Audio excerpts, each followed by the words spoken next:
Welcome to the Dia de los Muertos altar hosted by History Colorado Center, the Chicano Humanities Arts Council, and Latino Cultural Arts Center. Dia de los Muertos altars commemorate the return to earth of deceased loved ones. The festivities take place each year at the end of October to the beginning of November, and the period marks the completion of the annual cycle of cultivation of maize, the country's predominant food crop. Families facilitate the return of the souls to earth by laying flower petals, candles, and offerings along the path leading from the cemetery to the homes. The deceased's favorite dishes are prepared and placed around the home shrine and alongside the tomb, with typical handicrafts such as paper cutouts. The Day of the Dead celebration holds great significance in the life of Mexicans, indigenous communities. The fusion of pre-Hispanic religious rites and Catholic feasts bring together two universes, one marked by indigenous belief systems and the other by worldviews introduced by Europeans in the 16th century. With each altar, they are carefully represented within the offerings.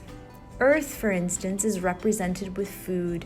The altar displays the favorite recipes of the dead so they can taste their essence. It includes bread of the dead. To the Nahuas, this symbolizes the presence of Mother Earth. Wind. Wind is represented with the movement of objects. In this case, the colorful tissue paper cut into skull or flower-cut shapes lightly moves with the wind. Water represents life. The water helps the beloved deceased with their thirst, since they have traveled a long journey. And lastly, fire is represented with candles, which symbolizes light and life. The light also helps the souls to find their way to meet their family and friends. The ofrenda, or offering, is any item placed on the altar which represents a gift to the deceased, be it their favorite food, a particular smell, a shot of tequila. Ofrendas are our way of showing our love towards deceased relatives. The altar is a complex creation with incredible symbolism, and each element carries specific meaning. For one, the cempasúchil flowers, this yellowish flower, came from soil and has a brief appearing, however, blooms again and again like life itself. Incense is scented copal, is used for calling deceased and to greet the gods. The incense has been used since pre-Hispanic time. Sugar skulls are candles or candies in shape of skulls, remind the living that life and memories are sweet. It is a custom that friends and family give sugar coals with your name on it. And lastly, the levels of the altar.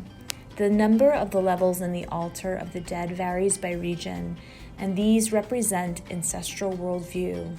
There are 2, 3, and up to 7 levels in altars. For this year's altar, History Colorado Center partnered with several artists to make this come about. Kyle Duran offered the centerpiece of the altar and paid homage to an Aztec calendar and a tree. Mark Martinez Luna offered his artwork as well. He is a fourth-generation Coloradan artist and tennis professional. And inspired by his mother, Jessie, a beautiful artist and social activist, Mark has been a professional artist since 1983, focusing on woodblock prints.